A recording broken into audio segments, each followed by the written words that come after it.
The planet Thalra shimmered under twin suns, its silver cities glowing like glass under the morning light. Captain Ethan Cole stood on the landing platform, his uniform dusty from the long flight from the human fleet orbiting above. He had been called here for a duty he didn't ask for, bodyguard to the Thalrani princess. He had fought in 2 wars, survived alien jungles, and seen friends fall beside him. None of that made him nervous. But now, as he waited outside the grand palace gates, he felt something strange, a kind of uneasy calm. The guards at the entrance looked at him with polite distrust. Humans were allies, yes, but never truly part of their circle. A tall Thalrani soldier approached. His skin had the faint shimmer that marked his kind, but his eyes were sharp and cold. "Captain Ethan Cole," he said in a measured tone. "The princess will see you shortly. You are to guard her chambers at all times. You will not speak unless spoken to. You will not touch her or look at her without permission. Do you understand?" Ethan nodded. Understood.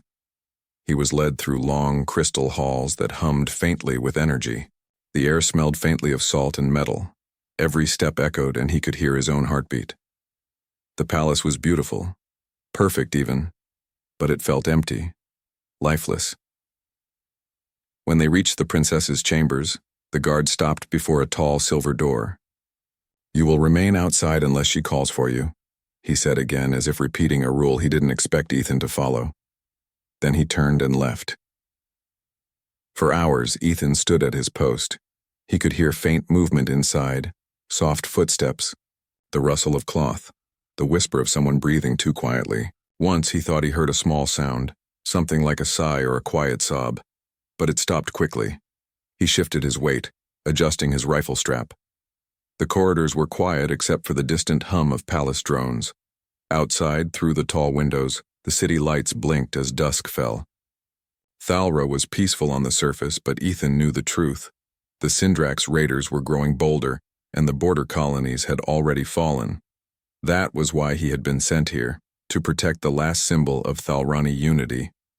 It wasn't until late evening that he finally heard a voice from behind the door. "Enter." Ethan pushed the door open gently. The room was dimly lit. Heavy curtains covered the windows, and the air smelled faintly of medicine and herbs. A figure stood near the far wall, her back to him. She was tall and slender, her silver-white hair falling down to her waist. A long, dark cloak covered most of her body. She didn't turn to face him. "You are the human," she said quietly. Her voice was calm, but there was something hollow in it. "Yes, Your Highness," Ethan replied. "Captain Ethan Cole. I've been assigned as your security detail." "Security," she repeated softly, almost to herself. "My people say that word as if it can protect what has already been broken." He didn't answer. He knew better than to speak out of turn. "You will guard my chambers," she continued. "You will not disturb me. If I need you, I will call." "Yes, Princess." There was silence. He expected her to dismiss him, but she didn't. Instead, she said, "You may go now, but leave the light outside dimmed." Ethan bowed slightly and stepped back out into the corridor. The door closed behind him with a quiet click. For the next few days, his duty followed the same pattern. He stood guard outside her room. He saw no one enter or leave except for a servant who brought her meals. The guards avoided the hallway. Even the palace staff whispered when they passed. They called her the dim star, thinking he couldn't understand their language. He didn't ask why, but he noticed things. The way the curtains in her room never opened. The way her footsteps were slow, careful, as if she was trying not to be heard. The faint metallic scent that sometimes drifted from her door, like healing salve in old wounds. One afternoon he heard her voice again. "Captain?" He turned toward the door. "Yes, Princess?" "Come in." He entered carefully. This time, she was sitting near the window, though the curtains were still drawn. A tray of uneaten food rested beside her. She was staring at a small device on her lap. It projected faint lights, shifting into the shape of a planet. He guessed it was Thalra before the war, before the Syndrax burned half its surface. She didn't look up as she spoke. "Do you know what happens when light breaks glass?" Ethan hesitated. "No, Your Highness." "It reflects," she said softly. "Scattered, fractured, never whole again."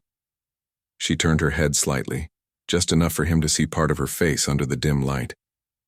Her skin shimmered faintly, but the light caught on uneven patterns, scars that traced along her cheek and neck. She quickly pulled her hood tighter and looked away. "You may go." He wanted to say something, anything, but he couldn't find the right words. Instead, he bowed slightly and left. Outside, he stood in silence for a long time. The palace corridors were quiet again. He could still hear her words echoing in his mind. Fractured light. Never whole again. That night, he couldn't sleep. He sat near the doorway, listening to the faint hum of the city through the walls. The Thalrani moonlight seeped through the curtains, casting pale shadows across the marble floor. He thought of the scars he had seen, how carefully she tried to hide them. He had seen men and women scarred by war, both human and alien. None of them ever hid from him. But this princess did, as if her very existence was something shameful. He didn't understand why. The next morning, a Thalrani physician came by with a group of attendants. They entered the princess's room without a word to Ethan. After half an hour, the door opened again and the attendants left silently, their faces tight.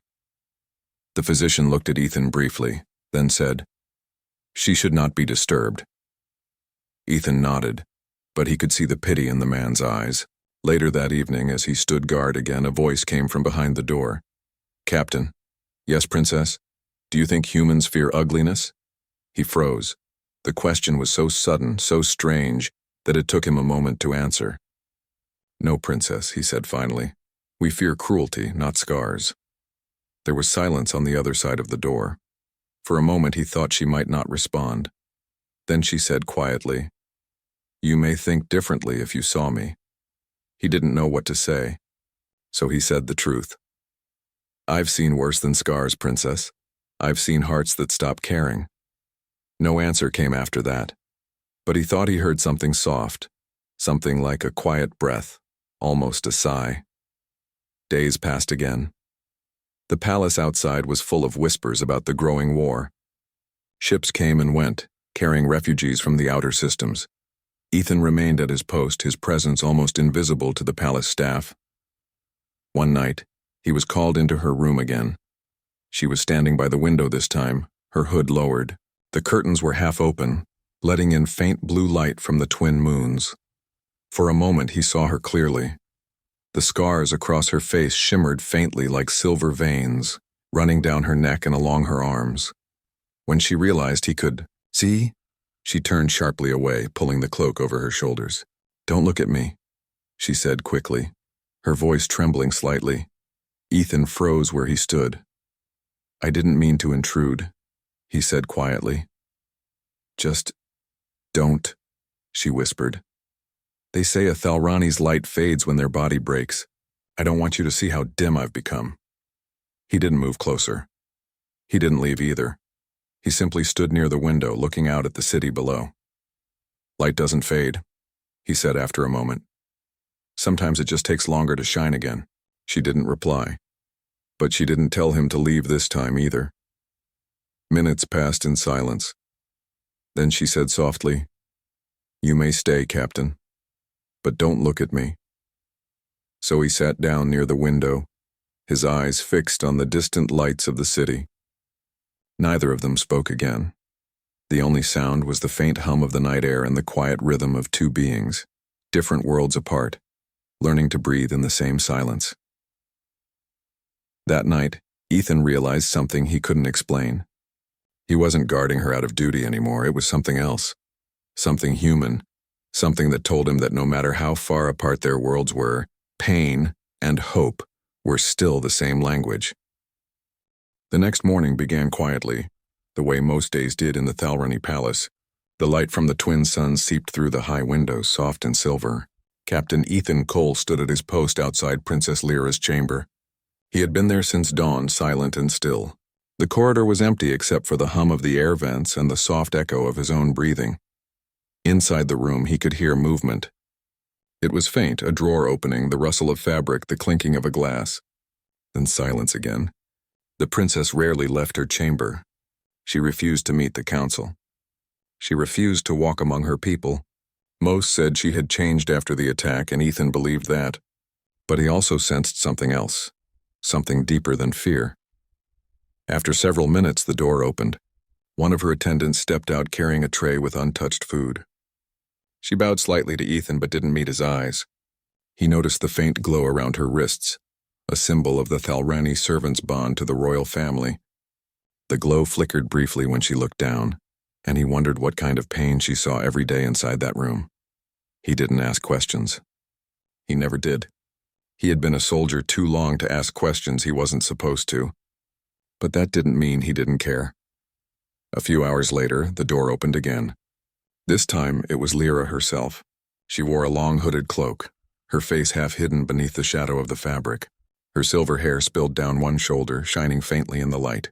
She didn't look at him. "I need air," she said simply. Ethan straightened. "Yes, princess. I'll accompany you." She didn't protest. Together, they walked through the quiet halls toward the palace garden. The corridors were lined with tall pillars carved with scenes from Thalrani history, stories of victory, beauty, and eternal light. But Lyra's steps faltered slightly as she passed them. Ethan saw her hand tighten around her cloak.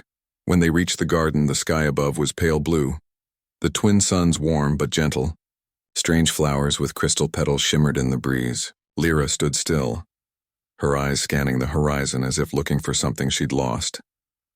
"This place used to be full of people," she said softly. "Laughter, music, children chasing each other through the fountains. Now it's silent." Ethan looked around. The garden was beautiful but empty. No one dared approach when she was outside. He had seen it before. Fear disguised as respect. "People are afraid of what they don't understand," he said quietly. "Or what they don't want to remember," she replied. Her tone wasn't bitter. It was tired. She turned her face slightly toward him, the sunlight catching the edge of her hood. For a moment he saw her eyes, pale silver but heavy with exhaustion. "They see me and think of the battle. Of the day we failed." Ethan shook his head. "You survived. That's not failure." Her lips curved slightly, not quite a smile. "You say that like it's simple." "It is," he said. "On Earth we learn to live with scars. They remind us we're still here." She looked at him for a long moment as if trying to understand how a soldier could speak of survival so calmly. Then she looked away again. "You humans are strange." "Maybe," Ethan said with a small shrug. "But strange can mean strong."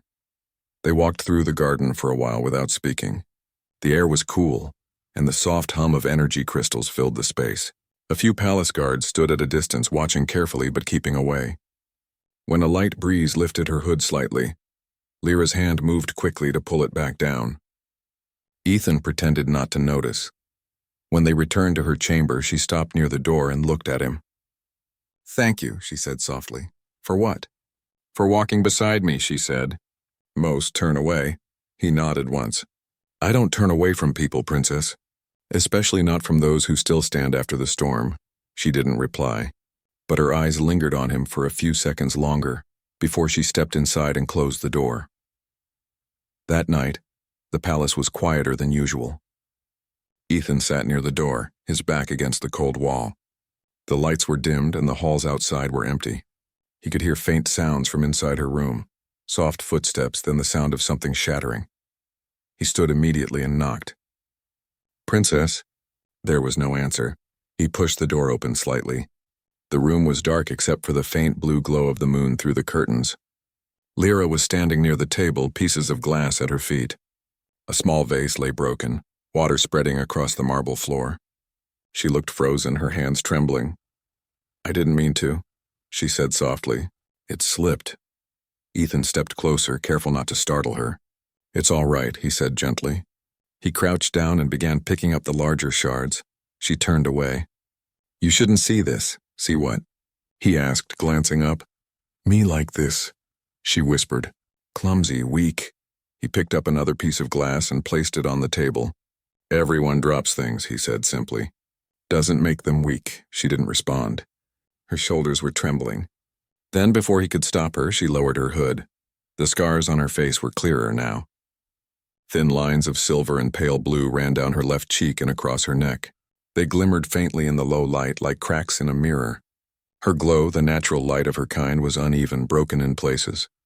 "Now you see," she said, her voice quiet but sharp. "This is what your people call survival. My people call it shame." Ethan looked at her, not with shock, but with something else, something steady. "Scars mean you lived," he said softly. "They don't make you less. They show you fought for something." Her lips trembled slightly, but she didn't speak. She turned her face away again. He stood slowly. "Princess," he said, his voice calm. "I've seen soldiers who ran from battle without a mark on them. I've also seen people who stood their ground and carried scars for the rest of their lives. You remind me of the second kind." Her eyes widened slightly, as if she wasn't expecting kindness. For a long moment, she didn't move. Then she whispered, "You don't understand, Captain. Thalrani light is sacred. To lose it is to lose worth." He shook his head. "Then your people don't see the truth.